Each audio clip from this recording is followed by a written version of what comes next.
Yo, what's going on? Welcome to another episode of the It's Needed podcast, where we discuss real issues involving law enforcement in the community. It's your boy Ryan Tillman, founder of Breaking Barriers United, and I'm joined by the light-skinned wonder himself, Mr. Oh No, it's the Popo. What's up, Billy, you missed your cue. You're supposed to give me the applause button. Yeah, I know people are tired of the applause. I'll never get tired of that. That's all we got. That's all we got. That's all we got. We don't got Tatum stuff, but we getting there. Yeah, we getting there. We are also joined by a special guest, Brandon Tatum himself. What's going on, Officer Tatum? What's up, brother? What's up, man? Y'all started. I was looking down at my phone, looking crazy as a mud, man. At least you ain't have like your finger in your nose or something crazy like that. That'd be embarrassing. Hey, I've done worse. I've done worse before. We also got the Savage behind the camera over here. You notice Billy was on camera one time and then came back. Glad to be here. I don't know if what happened. Even bring the camera. Nah, bro. He like, yeah, I ain't doing that camera stuff no more. So, but man, what's up, fellas? Man, it's a pleasure to be here, man. As you guys can see, you got Tatum back, and Tatum, I just want to say thanks, bro. I know your schedule is busy, but we definitely had a good feedback the last time we had you on, and man, honestly, every time I hop on with y'all, man, I feel like I'm just chopping it up with my brothers and stuff like that. So, thanks for coming, bro. Yeah, my pleasure. Yeah, man. So what's new in the neighborhood? I mean, there's a lot going on. One of the things we're going to talk about today is that Amir Locke and Tatum. I know you probably talked about this 1,000 times already. You know, I literally just did a breakdown video of it today, but we're going to talk about that no-knock warrant that happened in Minneapolis, because a lot of people are for whatever reasons, people are up in arms about it. And I don't think it's so early on that we can't be up in arms about it. It's so early on. And I mean, We'll get to it here in a little bit, but that's what we're going to talk about. So for all you guys that are watching, stick around, because that's what we're going to talk about is the no-knock warrant that happened in Minneapolis. That being said, any current events other than the Rams about to be playing in the Super Bowl, which I don't know how I feel about that because they knocked my Niners out, but it is what it is. Yes, sir. I mean, I think you said that Cincinnati is going to be playing in the Super Bowl. You can't just leave one team out. Like, come on, man. Bro, I didn't even know Cincinnati still had a football team, bro, until they won a couple weeks ago. Oh, but you do now because we're in the Super Bowl. Now you disrespect it. Cincinnati mess around and win. Oh, they definitely for sure. They looking good. I want Cincinnati to win. That's my thing. They're the underdogs. And that young quarterback Burrows, man, I like the way he played. He got a lot of charisma, and he got ice in his name. It'd be cool for him to clutch that, man, and be their first Super Bowl win ever, or like maybe in 30 years or something like that. Yeah, it's been a long time. It's a big deal for Ohio, especially in Columbus, because we don't have an NFL team. So you either Browns or you Cincinnati. So yeah, everybody right now Cincinnati. Yeah, seriously.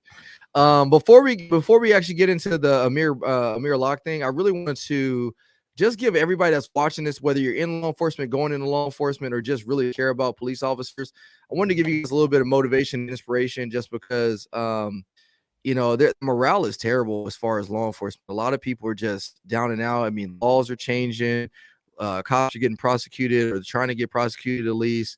It's just a lot going on. And so I really want to just motivate you guys to stay in the fight. The tide will turn. We've seen it start to turn in certain cities already, but you just got to hang in there. We need you. Like, seriously, we need you. My family needs you. When I'm at work and she's at home with the kids, like, they need you, because if something happens, you guys are going to get there before me. So we need you. I really want to motivate you and inspire you to continue to do the work. Don't get caught up in the hype and what everybody's saying about law enforcement and negative stuff, because your work truly does matter. And I don't know if you guys have anything on that topic, but I wanted to bring that up before we actually dive into it today. Brandon, what you got, brother? What do you say? I was just saying, what you got on that? Anything? Oh no, I echo the same sentiment. You know, I know that it can be very discouraging. I talk to police officers all the time, and some of them want to just give up. And it's like, you know, just try to focus on it being a calling on your life. If you felt that you were called to be a police officer, you're called to serve and protect. God needs you to continue to do your work, even in a time like this. And I believe it'll bounce back. The ones who can persevere through this time, you're going to see the light at the end of the tunnel, and it's going to change. The country cannot go on with the way they're treating police. The cities are going to just burn. And then, you know, when you look at the no-knock warrant, I know we're going to get into that. People are just, no-knock warrants is not going to hurt the police department. It's going to hurt you, because when that murder suspect that they looking for that murdered your cousin or your mama, they're not going to be able to execute a warrant on that person. It's too dangerous to put a police officer in a position where they have to knock on the door and wait to get shot. Or that person who's online sharing content children content that person shouldn't be, the police knock on his door, he's going to delete all the material, and you never have a case, and your children is not going to have justice for a person who's victimized them. So the world cannot continue to go on with the way they're treating police officers. It's going to turn around. Be faithful, be strong, be encouraged. We got your back. We'll speak out for you. You just keep doing it behind the scenes. And what he says, we definitely will speak out for you, and I'll tell you more about that later. Before I get to you, AJ, Billy, can you do me a favor? Can you just upload that Houston shooting? I want to play that before we get to the other one. Go ahead, AJ. Sorry about that.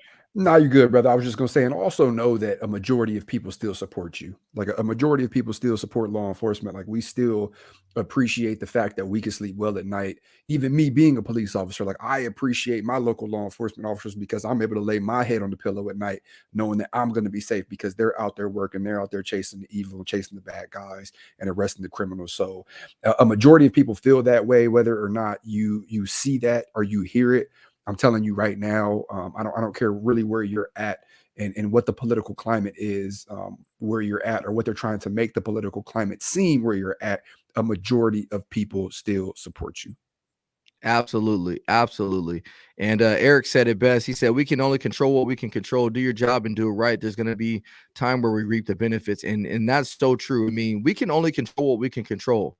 I mean, if your department comes down tomorrow and says, hey, you guys got to do this. I mean, recently we just implemented something that's called RIPA, which I don't know if you guys have to do this, AJ, but essentially in our department now, anytime you do have a detention with anybody, you have to note the perceived race was at the time of the stop, note the perceived gender at the time of the stop. Did they have any disabilities? Did we perceive any disabilities? Did we perceive this? And it takes like 5 minutes that you have to do these cards for every detention that we do now, which if you ask me, a lot of people say, oh, well, that's good, because now we get to know if people are racially profiling and stuff, but that's not really true, because if you think about it, it's actually forcing you now to try to look and pull people over based on their race, or people might feel in a sense like, oh, you know what?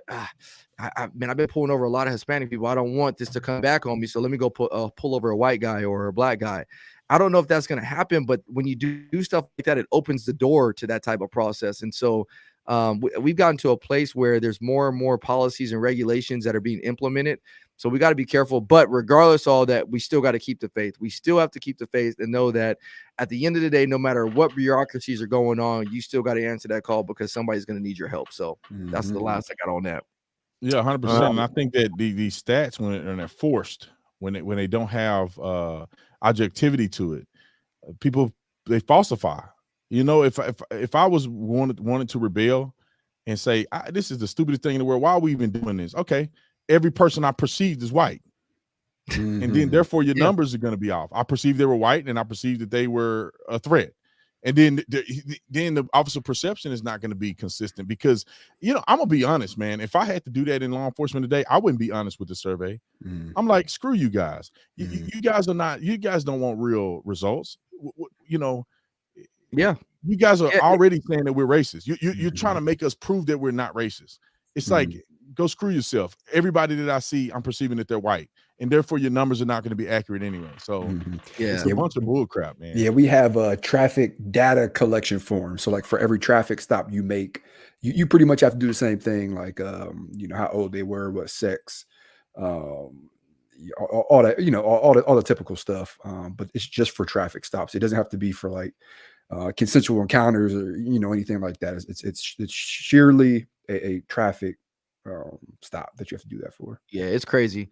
It's crazy. Keep the faith, y'all. Keep the faith. We have to, because if not, I mean, the whole system is going to fall apart, and we rely heavily on you, brave men and women out there that are protecting our streets. So before we get into the no-knock warrant stuff, I want you guys to do me a favor. Make sure you guys hit the like button. Make sure you guys give us comments and reviews on our Apple, iTunes, podcast, all that stuff, so that way we can continue to go up in the charts if you believe in this podcast. And I'm only asking that if you believe in it, because that allows us to get up there where Tatum's at. I'm trying to be up there one day. So but anyways, let's jump into this. So there's been a lot of controversy over this no-knock warrant that happened in Minneapolis. And so just a little bit of context, the SWAT team is serving a warrant on a house where they believe a homicide suspect is residing. They go into the doors, And when they go in there, Amir Locke is laying on the couch, presumed to be asleep. That's what he's saying. But I mean, we'll find out the facts of that later. But he's sleeping with a gun underneath his pillow. A gun is presented. The officers see a threat. They stop the threat. And now a lot of people are up in arms because Amir Locke was killed. So obviously, one of the biggest controversial things behind it is, one, Amir Locke is not the person they were looking for. The second big thing is, like, should officers do no-knock warrants? But before we discuss this, I want to play a video that kind of gives explanations to why no-knock warrants exist. Then what we're going to do, then we'll actually watch the Amir Locke video, so that way we can give you guys the rest of the context of why this could presumably be justified or unjustifiable. But I'm telling you now, the little discretion is that we're not going to determine whether or not this was justified or unjustified today, because that's what the investigation's for, and investigations are going to take a long time. So I'm not going to go ahead and go out there and say, oh, this was absolutely justified or unjustified, just because we need the investigation to do that. So let me go ahead and play this video real quick, and then we'll talk about it.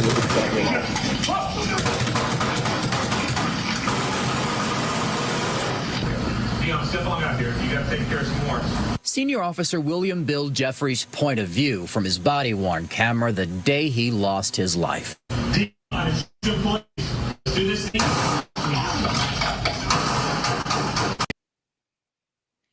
So it's all choppy. I need that good internet. But what we just watched, essentially, AJ laughing at me. What we just watched is officers in Houston, Texas served a warrant on, or they were trying to arrest this guy who had an active warrant for his arrest. They're at the doorway. They're at the doorstep of his house. I think mom's already comes out. Mom stands off on the side. Mom's like, yeah, he's inside.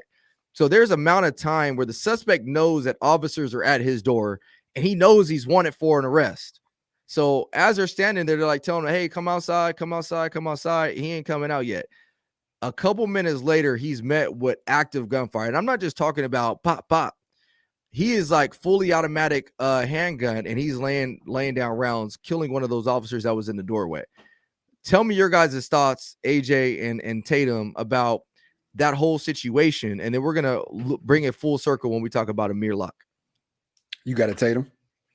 Well, this is why I don't advocate for knock warrants. I'm not a big advocate. If you're presented with a situation where it's a non-violent situation and you can assure that you are just knocking on someone's door, that's not going to be violent on the other side, maybe knocking on somebody's door for, I would say, maybe a barking dog call. And I can't even say that because the officer just got murdered doing that. So the only way I would justify a knock warrant is if you can predetermine that the person isn't a deadly threat, and that's very difficult to do. So this is an example of that. This is why when you're dealing with suspects, you don't knock, because when you knock, you give them time to do all sorts of things. Just say if you were going to deal with a person who had drugs, they're just going to flush all the evidence in the toilet, and they're going to wait an hour and 30 minutes before they come to the door, because people have the expectation that if you knock and announce and they don't come, what do? You force entry? They don't want you to force entry. They want you to, pretty much wait till the person open the door. You get that guy who's, and I said this at the beginning, who's doing the stuff online. He's just going to hit delete and delete all the material and evidence off his computer. And then slowly, methodically, after he bashes his computer put acid on it and all kind of stuff, he'll come to the door and say, hey guys, how you doing? You know what I'm saying? Or, he may off himself, or he may hold somebody hostage. It's so many different dynamic situations that can happen when you knock and you announce that it's the police. And I'll say this one last point, is that it's still not going to suffice people who are advocates of criminals, because if a person is wanted for a certain situation or whatever, and they can use the excuse to say, I thought these were home invaders, so I never came to the door. Or I started firing when they eventually breached the door because I didn't believe they were really police officers, although they were making announcements. So it's a lose-lose for police. But that's why I advocate for no-knock warrants. Let me just add this too. I was on the SWAT team and we did no-knock warrants. So I have experience with it, and that's why I advocate for it. Well, you also said, you said it best. I literally just 4 nights ago, I was on a search warrant, and the search warrant was for an illegal gambling place where they were playing gambling stuff, but they also knew that there was drugs and guns at this location. And so we went out there and we made announcements for, Lord knows what, an hour maybe. And while we were doing that, we were making announcements for a while. Just it was a surrounding call out. just because obviously our department wants to be on the safe side. And I agree with them, because it's like, at the end of the day, unless it's something like a violent crime, like a homicide suspect, you need to get this person out. Nowadays, it's like, just surround and call them out and see if we can get them come out or whatever, and just exhaust your means as much as you can. Because if you're dealing with a low level offense or something like that, as opposed to going in there on a no knock, but at the same time, there is a time and place for exigency where you need to go in there and catch these people by surprise. But I bring that up because all while we were doing that, we pulled the people out, and one of the witnesses was saying, well, yeah, while I was in there and you guys announced yourself, I just heard somebody in another room, just all these doors opening, doors shutting, and all this other stuff. They were getting rid of a whole bunch of toilets flushing. They're getting rid of all the contraband and stuff like that. Which is the reason why which brings officers in the first place. So yeah, when you allow them to stay in there, you announce yourself, there's going to be a level of evidence destruction and getting rid of. I mean, imagine if you have a homicide suspect and they have the murder weapon inside. You think they're going to allow them to find that murder weapon? They're going to try to get rid of it somehow, some way. So those are just a few things. Go ahead, AJ. I just, I feel bad for the community when we have discussions like this, because that's who ultimately pays the price when policies like this are made. And, I automatically think about the community I serve, who I'm very fortunate. Like, I have like deep tied relationships with the elderly community, the youth throughout the area that I work. And I can't imagine what it would be like if, Miss Johnson, who lives on the corner of this intersection, keeps calling the police about this active drug house. Okay, hear me out. It's one thing to have an active drug house across the street, but everything else that goes with those drugs being sold in that area. You have ODs, you have shootings, you have property crimes going up, violent crimes going up. Your house is getting broken into, your car is getting broken into. You hear gunshots, the helicopters overnight. You hear nonstop sirens. Like, these are things that people don't think about when they think about illegal drug houses. So you have Miss Johnson, who has this drug house across the street that's causing so much trouble and crime, and it's just a nuisance. And all Miss Johnson wants to do is sleep peacefully in her house, which she has the right to do. Eventually, the police get a search warrant. We can't do no knock search warrants anymore. We show up, we knock on the door, we knock on the door, we knock on the door. By the time we go in, there's no drugs in the house. So what's going to happen? We're going to leave. They're going to set back up shop because they already know that we can't do no knock warrants. And this happens over and over and over again. And we forget about Miss Johnson. Man. And that's what drives me crazy about conversations like this. And as Tatum said, like, it goes deeper than just drug houses, because I know people are on this whole kick of just legalize all the drugs, just legalize everything and let itself work out and, whatever. We're not even diving into that conversation. But say you have somebody that does, child pornography, and they have pictures of your little one or like one of your loved ones on the computer. Knock, knock, knock. Announce yourself, knock, knock, knock, announce yourself. By the time you get in, everything is gone, or everything is put into a place where we're not going to find it, because we don't have the time and the resources to thoroughly search this house the way that we need to.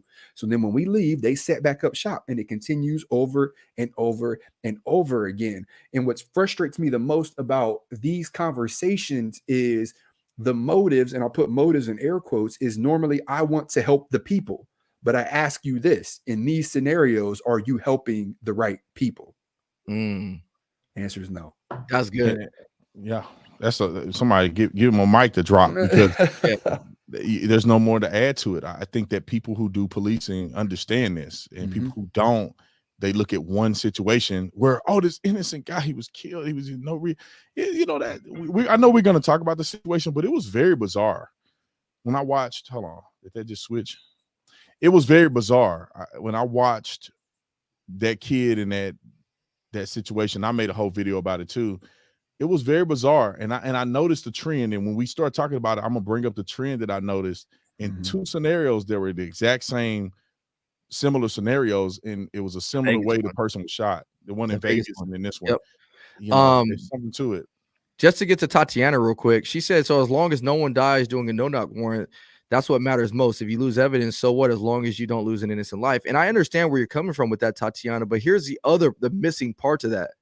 Like I said before, let's say it was a homicide suspect and you do have a murder weapon or something like that, that is crucial to making a conviction based off of a homicide that was committed. And so you go in there and they have the ability to destroy evidence and all this other stuff. Like, going back to AJ's point, who misses out? Who loses out at the end the victim loses out, because let's just say they were able to destroy some valuable critical evidence to this investigation.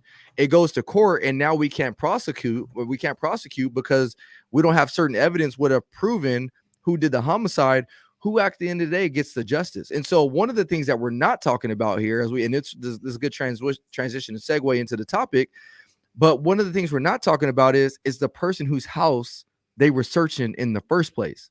Like, why are we not holding that person accountable?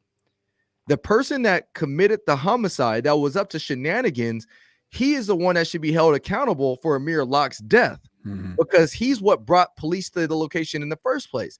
You take away that person's actions, that person's homicide that he committed.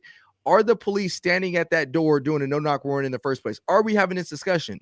We're not having the discussion because he doesn't do a crime that brings the police to his doorstep in the first place. So if you talk about accountability, the person needs to be held accountable is the person that did the crime that brought police to his house doing a no-knock warrant in the first place.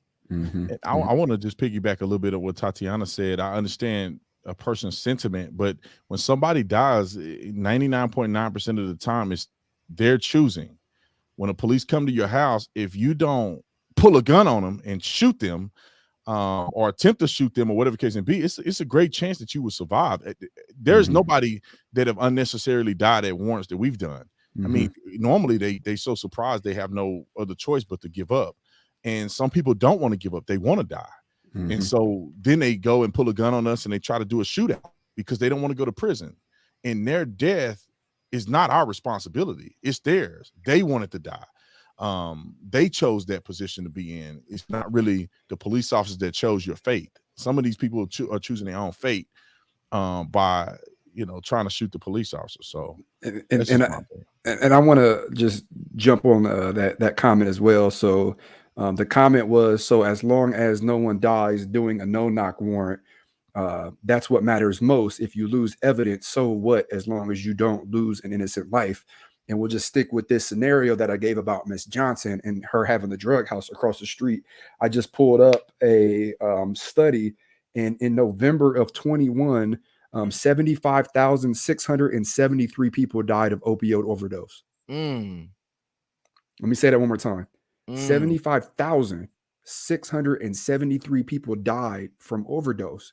Now, I'm not saying that 75,000 people are going to die from this one drug house, but what I am saying is the likelihood of an officer wrongfully killing someone is so minute into comparison of them hitting the right house, successfully doing their job, serving the no-knock warrant without fatally injuring somebody, which happens every single day in the United States, and shutting down this drug house and putting a decent dent in 75,673 opioid overdoses. And not to jump comments here, but there's another comment that says, have you thought about what if you get the wrong house? There's so much stuff that goes into getting a search warrant. There's surveillance, there's like we do so much without giving away all of our tactics. It's not like you can just call I can't pronounce your name, but it's not like Miss Johnson can just call and say they're selling drugs across the street and we're just going to show up and kick the door. There's a lot that goes into us getting a warrant, let alone a no-knock warrant. And keep in mind, we've talked about this in the past. We can't just write a no-knock warrant and serve it without exigent circumstances. We have to take that information that we've gone over, we've had plenty of eyes look at, to a judge. Then the judge has to sign off on that saying, looks like you got all your information here. Go serve your no-knock warrant. So the days of you got the wrong house, has it happened in the past? Probably. But the amount of times that has happened in comparison to the amount of times that no-knock warrants have successfully been executed doesn't compare. But this is the problem too, AJ and Tatum. This is the problem, is that this situation only happened but 2 weeks ago. And so the mere fact that there's narrative out there that they hit the wrong house is wrong. And it spins people up because they're saying, oh, I hit the wrong house. They had bad information. Where did you get that information from? They didn't hit the wrong house. The guy that they were looking for just so happened not to be at the house. It doesn't mean that it negates the fact that they can't be there and they can't use force. they have the ability to use deadly force if they feel there's a threat to their life or great bodily injury to them or somebody else in the commission of the service of the search warrant. And so when you say, oh, they hit the wrong house or this information, where did you get that information from? And I'm not trying to call these person out or nothing like that, but I'm saying that because as I've been on Instagram, as I've been on TikTok or Facebook, this is what the narrative is right now.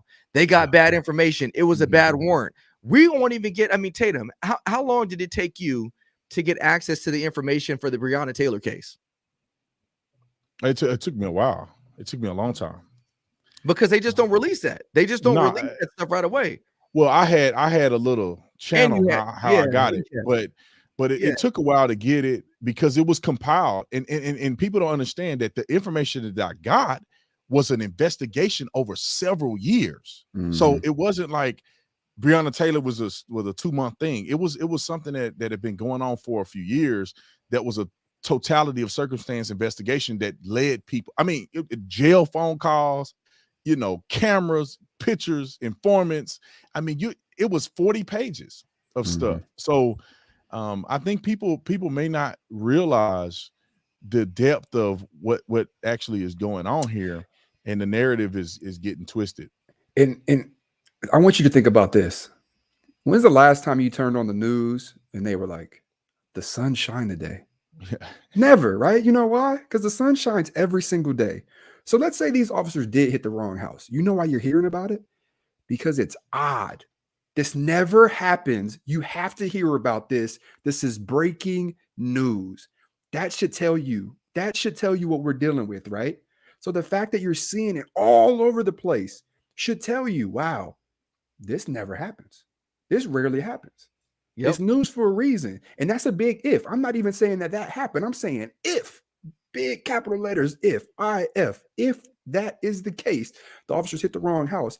It's news because it never happens. It very, very, very rarely happens. Exactly. There's 2 points I want to bring up. To Tatiana's point, why did they have 3 apartments in the same building for the same warrant? Tatiana, there's been times where I've served search warrants that we were hitting 30 locations at the same time. We were just one team of 30 teams. Because here's the thing, let's just say that there were 3 involved subject of the homicide that they were investigating. Let's say it was me, AJ, and Brandon, we were all accomplices in a homicide.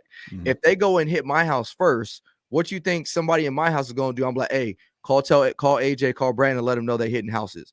So what we do is we will strategically hit all those houses at the same time, so that way we can't notify. We try to eliminate as much as possible us sending information, letting them know that, hey, cops are coming for us. So there's reasons why it's not like it's unheard of to hit multiple houses in the same building, especially if they're living in an apartment complex. The odds of that person being involved with multiple people from that apartment complex in a homicide happens all the time. So it's not something that's uncommon for officers to do. The other thing I wanted to address really briefly is my man Will Davis said this, and I'm going to give you guys a story. He says, has anyone tried reading the warrant?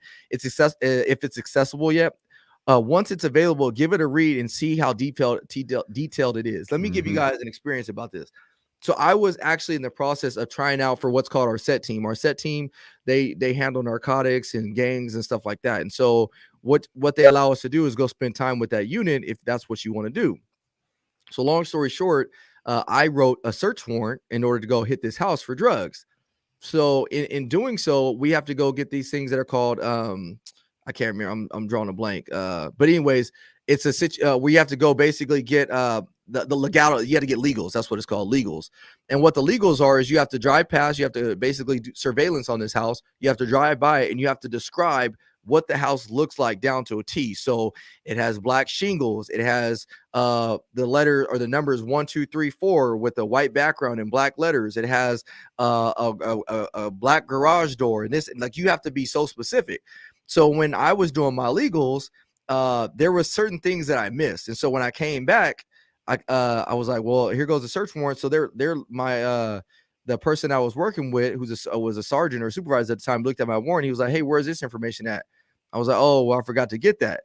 So then he's like, so I get on Google Maps trying to see it. He's like, that's not going to work. You need to actually go out to the location and physically verify that that house looks like that is today. Because the thing with Google Maps or Google Earth is that the house could change colors. So you need to physically go back out there and redo it and redo this warrant so we can actually get that information right.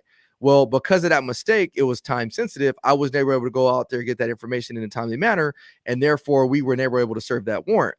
But that's how detailed it is in these warrants. It gets down to what color the numbers are on the outside of that house, what's next to it, what's behind it, is there an alleyway, is it how many windows? So this idea that these officers are out there, getting the wrong house, or not doing the research that they need to know who's involved, it's kind of ridiculous. And we're just being so hyped up because this is what people want you to believe. You have social media accounts out there right now that are trying to gaslight these situations. Oh, they hit the wrong house. Oh, they killed this black man that was in his home sleeping. He was innocent. This and that. They're gaslighting situations without even knowing the full perspective of the information. 100%. They want them clicks.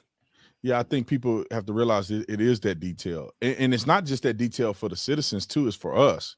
We have to be able to know what we're doing because, like I may be on containment on the 3 side because, there's 4 corners. So 3 side would be the 3rd corner, whichever we designate. But I need to know what my corner looks like. Is there a window? Is there rod iron on the window? Where can a person escape?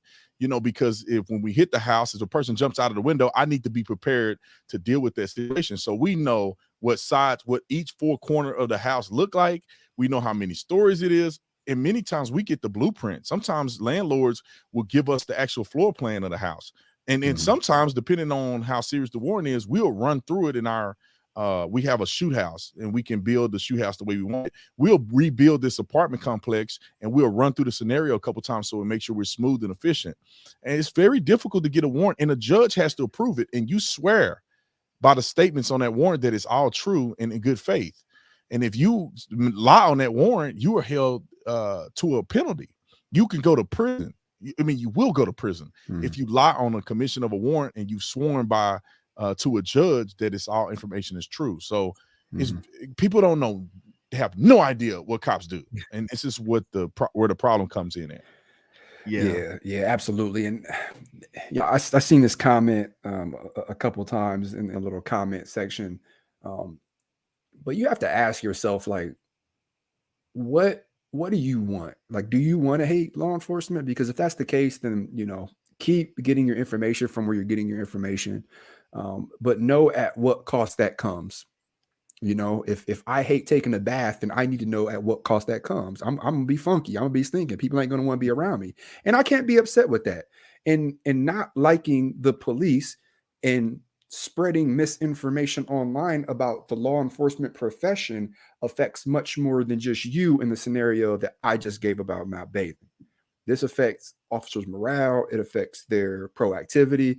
It affects policies, procedures. It affects like politicians. It affects how people treat us in public, which ultimately affects not only you, but your neighborhood and how safe things are. And I hate to say, and I'm not even going to say that I hate to say this, but the reality of things, at least from what I see in my experiences is a majority of people who feel this way, at least the ones who hop online and type these things and share these pages, are ones who have never had bad experiences with the police and never have really had a need for the police. And it's actually the opposite of what is portrayed as. The people who need the police and the people who live in these neighborhoods love us, absolutely love us. The only ones who don't in those areas are the criminals, the drug dealers, the murderers, the rapists. And that's nationwide. Yeah, exactly. Let me play this video real quick. I've been saying we're going to play it. Let me just play it real quick. And then, I think we've pretty much already talked about the topic, but I do want to show you guys a video. If you guys are watching this or listening to this in your car, make sure you guys check out the YouTube version of it or our social media accounts for it. But let me go ahead and play the video so that way we can see what everybody's talking about.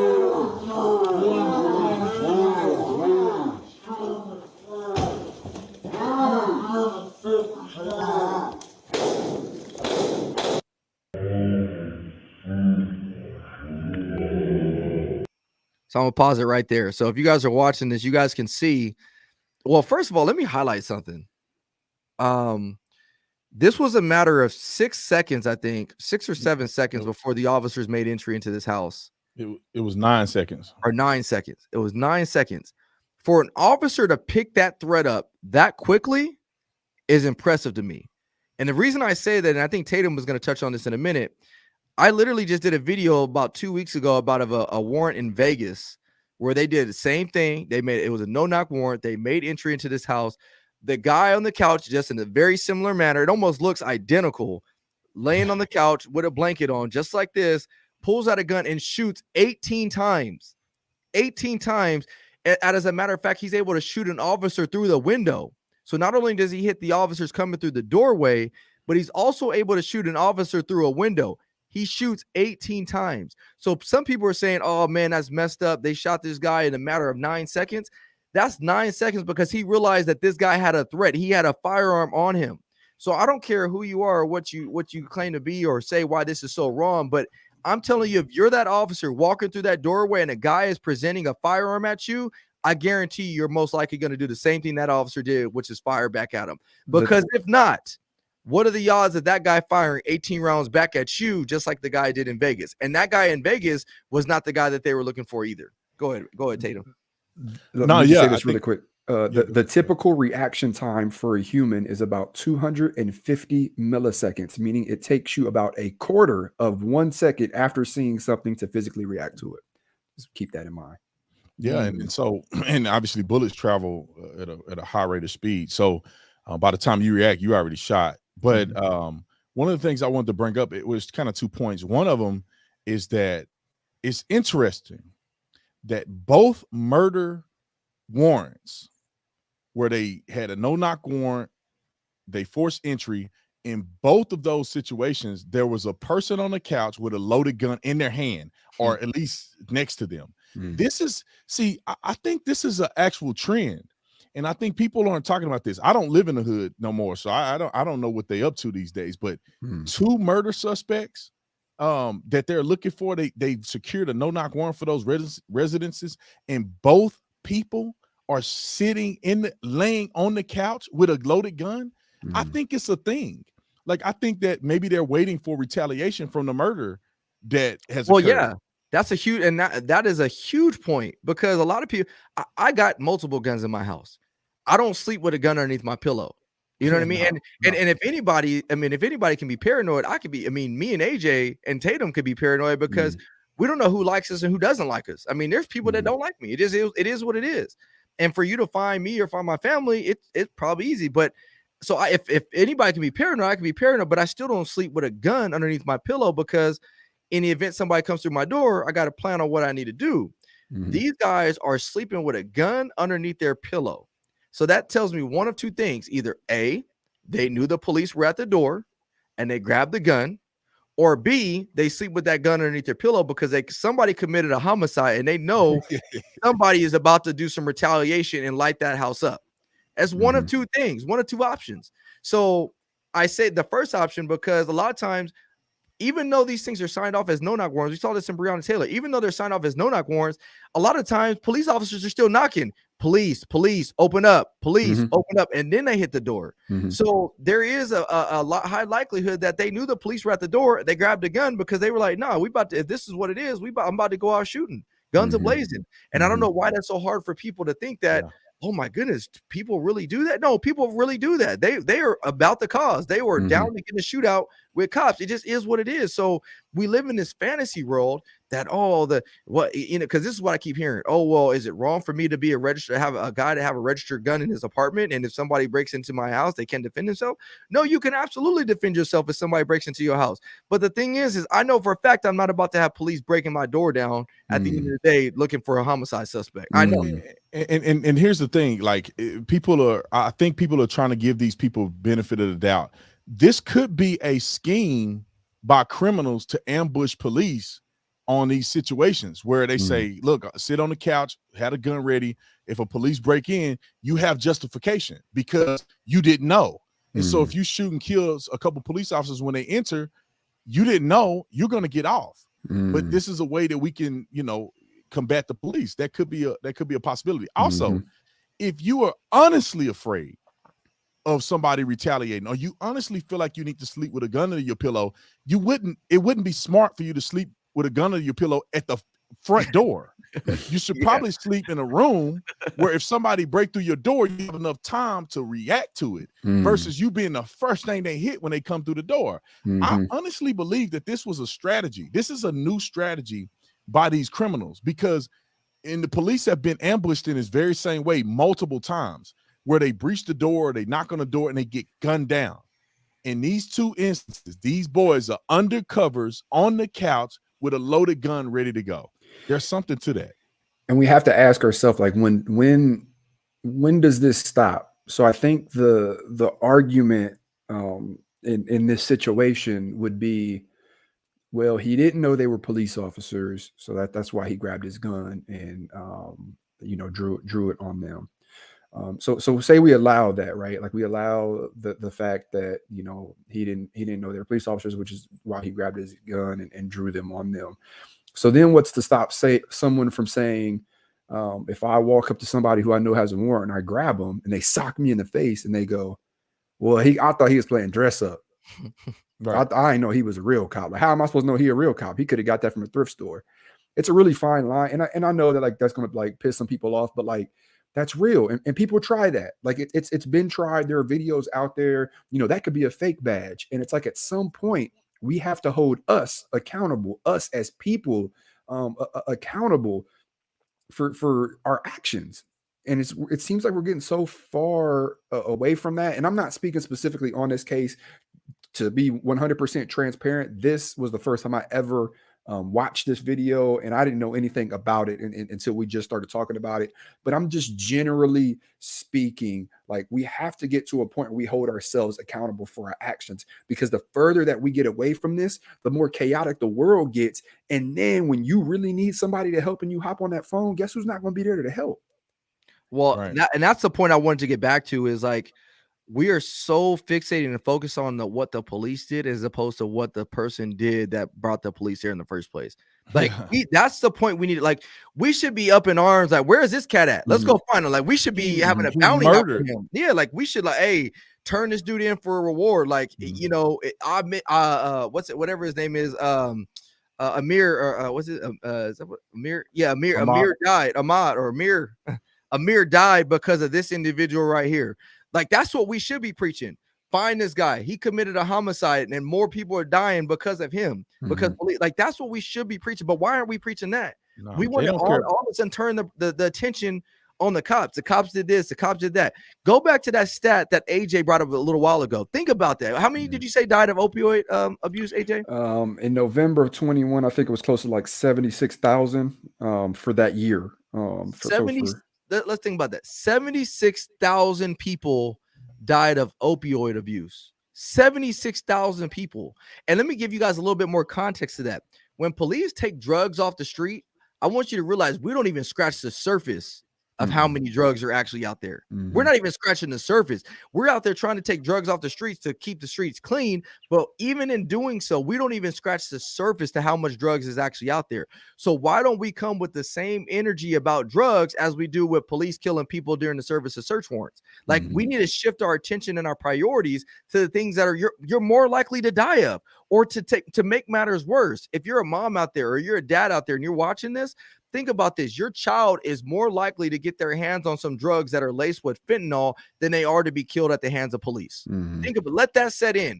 Your child who goes to school every single day, middle school or high school, they are more likely to die by an overdose because they took something that they thought was harmless and is laced with fentanyl than they are to be killed at the hands of police.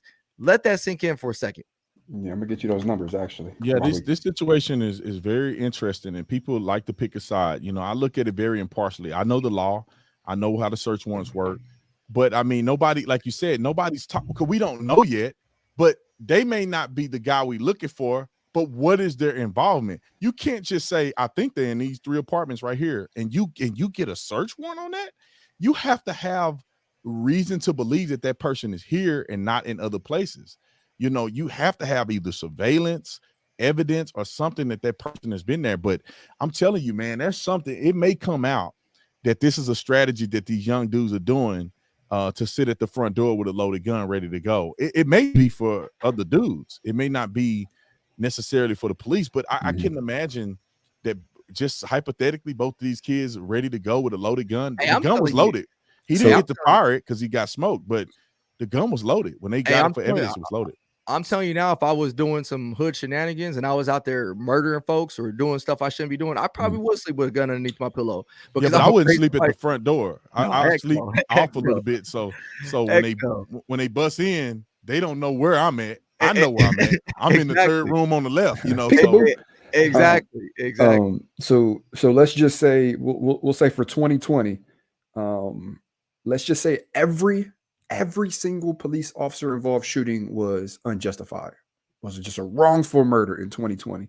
That would be 1,120 or 1,021 people who were killed, compared to the 76,000 who die yearly of just opioid overdoses. 70 times more likely. 70 times and more likely. And it's actually way more because I threw in the hypothetical that they're all unjustified, and we all know it's 0.0001%. So we'll just say 5.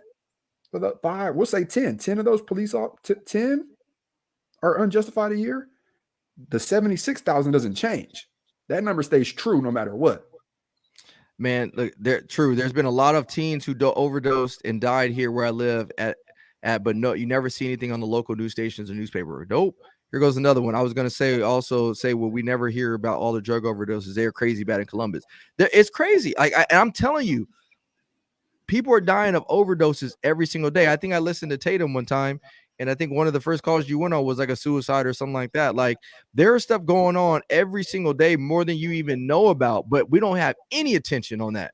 Oh, dude, it was so bad in Tucson, and Tucson is not a crazy big city. We maybe, metro, we're about 1 million, and in city maybe 700,000. That we went from maybe an OD that we went on. I mean, this is one part of the city. We would probably do like one OD a week or something. We were going 2 or 3 ODs a day. There was 2 and 3 in a day. And on my shift, this is just one shift, one part of the city. We were going to multiple ODs in one day. Fentanyl got so bad when I was on the police department. I left in 2017 that we literally could not check drugs without a biohazard suit on. We used to have to wear gloves, even weed, anything. We take anything to evidence. We have to go a full biohazard suit with glasses and everything, with the goggles and everything. Like, it was that bad because officers in Phoenix, highway patrol, whatever, they were testing drugs like we normally do, maybe with some gloves. Yeah, they were getting whiffs of that fentanyl and they were passing out. They literally had to get Narcan. Yeah, same here. But look at this guy. So Anthony, this is a good question. What about self-responsibility? Don't use drugs. You won't have that issue. Now, Anthony, I don't know if you have kids yet. I have 3 kids. I love my kids to death. But let me tell you, and I worked in the school as a school resource officer for years. Kids are so impressionable. It ain't me that I'm worried about the drugs for. It honestly ain't me. Like, I know I can say no to drugs all day long. And yeah, I don't have that issue. But it's the ones that are impressionable. These young kids, these kids are taking vapes. They're vaping all the time. They're taking what's called what's the other one? Not Xanax. They're taking Xanax all the time. They're popping Xanax like it's candy, And they end up with heroin. Yeah, and what they're not realizing is these drugs are laced with fentanyl. So they don't know what they're taking.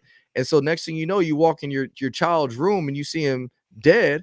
And the other thing that you see happen is, like, they'll be hanging out. Somebody takes one of these pills. They start snoring. Their friend thinks they're just sleeping because they're snoring. That's what happens when you overdose. But they're really not sleeping or snoring. They're actually dying. They can't breathe. So the kid that's with him says, "Oh, I just went to sleep because I thought he knocked out. I thought he went to sleep. I thought he was just on a good one." And then they feel terrible the next morning because the medical professionals tell them, like, "No, he wasn't snoring. He wasn't able to breathe, and he was overdosing and he died. You could have probably saved his life." That's happening more often than not. Like, your odds of dying as a child are more likely to be overdose than having a bad interaction with police. And that's what's crazy, is you can control that. If you just do what an officer tells you to do, or you don't put yourself in a bad situation, you can control that. So I don't know. My grandma used to always tell us, man, it's either jail or hell if you live in a lifestyle. And it's true, man, because everybody right now jumping to the conclusion, because there wasn't the murder suspect they're looking for, that does not mean that this person don't have a connection. And in the Vegas shooting, the chief came out, or the PIO came out and laid it straight. He said, if this kid hadn't have died, he was going to be charged for shooting at these police. He shot 2 of the SWAT operators. Like, no, he was going to be charged. People say, oh, they killed an innocent man. He wasn't innocent because if he hadn't died, he would have went to prison for shooting police officers, discharge on a firearm, because there's a level of protection for law enforcement. We don't have to make it. They don't have to 100% make sure you can hear us. That's not necessarily our job. We have to be reasonable in our approach for you to hear us, because we don't know. The person we go in the house, they may be deaf. We don't have that knowledge. We have to make a reasonable request that a person will hear us. When they open the door, they yelled in the Minneapolis one, they yelled, police search warrant, police search warrant, police search warrant. And I made this point in my video. People like, oh, they thought they were home invaders. I say, you tell me what home invaders sound like. White dudes saying police search warrant. I've never been to a car where there were white dudes doing home invasions. I know I'm sure it happens, but most of them are hood dudes and Hispanic dudes where I was from. They're doing home invasions. So they ain't finna come in there talking about no police search warrant, police search warrant. They gonna come in there, fool, go like to police, the police. They may say the N-word a couple times. You know, you ain't finna hear nobody police search warrant like that. It's like, bro, you know it's the cops. I mean, everybody trying to get these people benefited. They live this life. There's a reason why the cops got a warrant to this house. It ain't just accidentally. They got a warrant to this house. Now, I think, I don't know if we brought this up, but Minneapolis Police Department was actually serving a search warrant for St. Paul PD. And St. Paul PD didn't want to do a no-knock warrant. And so Minneapolis Police Department said, we're not doing it unless we do a no-knock. And so that's one of the controversies that's going around. But Minneapolis Police Department are smart enough, their SWAT team is smart enough to know, we ain't finna knock on the door. You guys want us to serve a warrant on a murder suspect. On a murderer. That's the worst.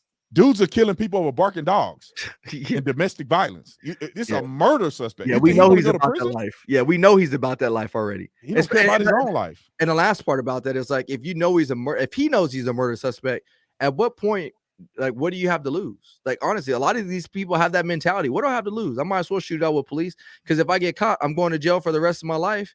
You know what I mean? So what do I got to lose? And so that's why these guys will choose to shoot out. So, but here's the thing. Here's the thing. What are the police officers supposed to do in that situation? When they in the house, they're serving a legitimate warrant that was granted by a judge. So they're totally legal in their approach to what they're doing. They have a no-knock exception, which means by law, they do not have to knock on your door. So you got to think, these police officers are going into these situations 100% legal. The law has given them the grounds to do this. And so once they do a legal search warrant and they're presented with a person who has a gun, what are they supposed to do? Get shot? You shot me. Oh, okay. Hold on. Wait, stop shooting. Are you the guy? Take the covers off. Let me see if you're the guy. And that's not reasonable. Something that, like, is a good practice to get into is, before attempting to remove something, ask yourself why it's in place in the first place, right? So I have a 2-year-old son, right? And if my son is walking around with a popsicle and I don't want him to have a popsicle, before I run up and snatch it from him, I'm gonna ask my wife, babe, why you give him a popsicle? Now she might say something logical, like, look, he was tripping, he was screaming nonstop, I was trying to get X, Y, and Z done. If you take it from him, he's gonna start tripping again. So then I have to weigh my options, right? Do I leave him happy with the popsicle? What's it hurting? Or do I take it from him and risk him tripping and my wife not being able to get everything that she does, right? And I just use that example because I feel like it's much more relatable, because a lot of people can't relate to our profession as law enforcement. But in the grand scheme of things, I'll paint the more realistic picture, since we're talking about it, is why are no-knock warrants a thing in the first place? They were created because, and I don't know this to be a fact, but I can only assume, because evidence was getting destroyed, people were getting hurt, suspects were getting hurt, police officers were getting hurt. There were probably multiple reasons why they were like, hey, somebody was like, you ever think of just not knocking and just going in and getting them by surprise? Yeah. And there has been a lot of benefits behind that. So I just say that to say this, maybe ask yourself, well, why do they exist in the first place? Like, how'd they come about? Breonna Taylor would still be alive today if they had conducted a no-knock warrant on her house. This is one thing that people don't understand, because they knocked. And this is what it's still the same scenario. They won't knock warrants, right? They don't want you to no-knock. They knocked on the door. And they got a response on the other side, because according to the 911 call and according to the police statements, and even the guy Walker, his statement is that he said, "Who is it?" The police were saying, "It's the police. Search warrant, open up." They rammed the door. He shot the police, and then they had to fire back, and they ended up killing Breonna Taylor. The main person, Jamarcus Glover, who they was looking for, who was the big time gangster. That's the reason why they didn't do a no knock on Breonna's house, because Breonna was a low level criminal in a criminal enterprise.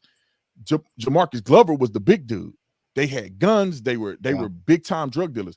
They did a SWAT no knock warrant, and out of all the thugs, nobody got hurt. Knocking on the door, Breonna Taylor got killed because of the miscommunication. If they would have just barged through, by the time Walker and any would have figured out what was going on, the police would have already been in there, ready to go. It's dangerous. You know, like when we arrest somebody, we don't walk up to them and go, "Hey, I'm about to arrest you." Yeah, man, they're gonna take off. I'm gonna be chasing this dude down the street before I know it. We walk up, we grab him. "Hey, I got you." Boom, you're under arrest. Sometimes it's the same time. Sometimes I grab them and then say it, right? But like, there has to be that element of surprise to certain people, and really a majority of people, because there's fight or flight, right? Like, I'm under arrest. I know I'm not trying to go to jail. I'm gonna do one or two things. I'm gonna try to get up out of here and put them wheels on you. Are we gonna be fighting? And if I take control of that situation, especially by surprise, I grab you real quick, control upon touch. As soon as I touch you, I'm controlling your body. Then I don't got to worry about that. And the reason for that is I'm catching you off guard. Same thing with these warrants. We knocked. Hey, the police out here. You want to go to jail or no?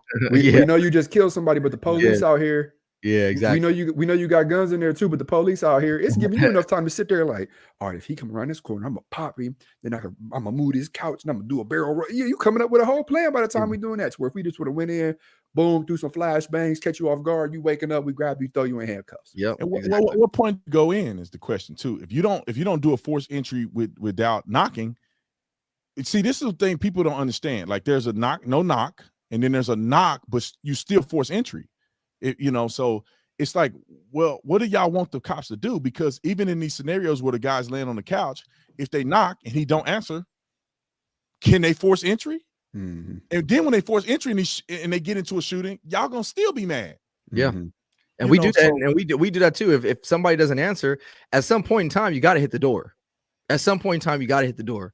So if you go out there, announce yourself and stuff like that, and nobody comes out, at some point you still got to hit the door. So which makes it more dangerous. So, honestly, at the end of the day, this is what it comes down to. You got to the reason people don't like no knock warrants is because they don't understand how they work. They don't understand the purpose of it.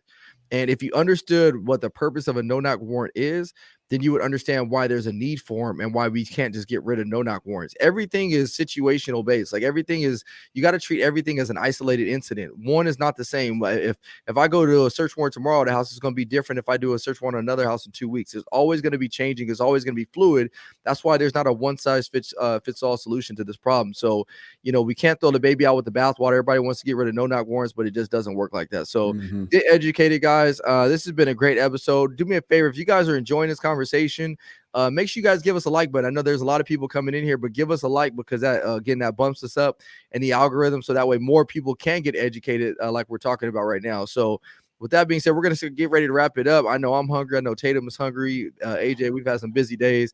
I just want to address Tatiana's thing last quick. She said the Chicago Police Department is only allowed to serve no knock warrants in cases in which there is a reasonable suspicion that knocking and announcing would be dangerous to believe that life or safety. That's all. That's every no knock warrant. Yes, that's all homicide. Anytime you're dealing with a homicide or a murder suspect, every single one is going to be just like that. So, and you have to, on the affidavit, when you submit the affidavit, we used to read it to the judge. We'll in the middle of the night, we'll call the judge in the middle of the night and we'll read the affidavit and we'll swear by it or whatever, and they'll grant it. But yeah, you have to. That's how you get a no knock. You have to explain why you need to not knock on somebody's door. You know what I'm saying? So yeah, exactly. Yeah, exactly. There and outside of that, so just so you guys know, last piece of this, outside of that, the only time you can actually go into somebody's house without knocking is under exigent circumstances, which can be hot pursuit, in which they're actually kind of getting rid of that, fresh pursuit.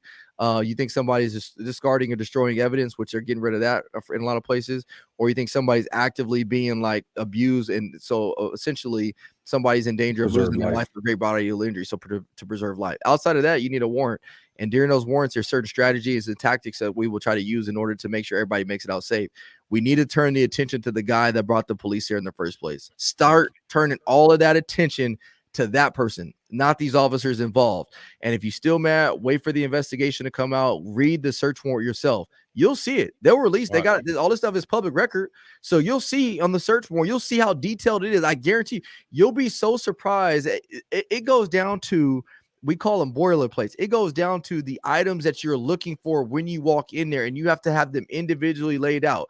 A cell phone, anything that stores memory, wires, this, that, this person. It is so detailed, it gets ridiculous. So, I mean, a lot of people just think we out there hitting doors and just going back and just drinking coffee later saying, that was fun, y'all. Like, let's go do another one. Like, it don't work like that, y'all. It don't work. Any closing comments? Billy, you got anything, bro, before we wrap this up? I don't, but thanks for putting me on the spot, man. Billy, you got to go? I don't have that either. Dang, we're just gonna keep putting you on the spot until we. I know. I wanted to give him one has to go because last time we did one, that's when Tatum was talking about bread with syrup on it and stuff like that. Oh my goodness, bro! Yes, never mind. We can't have I forgot about that. I was so disappointed. But y'all tripping, bro. Syrup sandwiches. My granny's peanut butter and syrup. It's soppy. It's soppy. Yeah, man, that's just gooey. That's disgusting. But hey, y'all, right now, we appreciate y'all. We're gonna hopefully announce some big news here coming soon. I know we're actively, the four of us, we're actively working on a big project together. So stay tuned on that. Big information is gonna be solid. Make sure you guys go check out my boy Tatum's book. He definitely has a good book out. You guys can go ahead and check that out. Where can they buy that at, Tatum? You can go to Amazon if you want to get the book there. I don't have I sold out of my signed copy. So you go to Amazon, Beaten Black and Blue. I'll put that. Or you can go to beatenblackandblue.com. You know, Tillman got a piece in that book. So he in there. If y'all want to hear a little bit about his story, he's gonna hear my ebonics. You know, I can't write for nothing. Yeah. me either. So anyway. So check out his book. I'm actually gonna throw it up right here. Beaten Black and Blue. Beaten Black and Blue. Bick and back being boo. Hey, can you fix that for me? You can't fix that. Your back blue. Yeah, beat your back blue. It's called Beaten Black and Blue. My bad, y'all. Beaten Black and Blue. So check that out. Follow Tatum on all of his stuff. He's on everything: YouTube, Instagram, TikTok. Are you on TikTok, Tatum? I don't even know that. They banned me for whatever reason. They try to get me too. They almost banned me last week, bro. I got like one more time. They like, you got one more time. Yeah, they took me off for a while. They put me in TikTok jail. They was like, AJ, aren't you like super positive on there? Why would they take you down? Bruh, no idea. They said you're like dancing the whole time. They said minor safety was the thing that they kept getting me on. Even though minor I had permission. Yeah, playing rock, paper, scissors with minors. With kids, even though I have permission from their parents, I sent them like slips. I literally emailed them nonstop. They didn't care about me that day. It was like, do it again. They're like, are those scissors in your video? Oh no, we can't have that. We got that a gang sign? Rock, paper, bloods, and Crips? What you doing over there? And then they got these rappers up there with guns in the video, TikToking and doing crazy. Little kids behind them doing all sorts of crazy stuff. I'm like, yeah, okay. Censorship is crazy, but hey, we love y'all. Stay in the fight, y'all. Continue to go out there, do this hard work every single day. I know my wife and family appreciates it. Thank you, Tatum, for everything you do. AJ, Billy, appreciate all you guys. Again, make sure you guys hit the like button right now. Make sure you guys leave positive comments. If you guys got something negative, just keep it to yourself. And I'm just playing. Put whatever negative comment you guys got in there so we can evaluate it. Make sure you guys leave it on iTunes. But with that being said, we love y'all. We'll see y'all next week. Peace.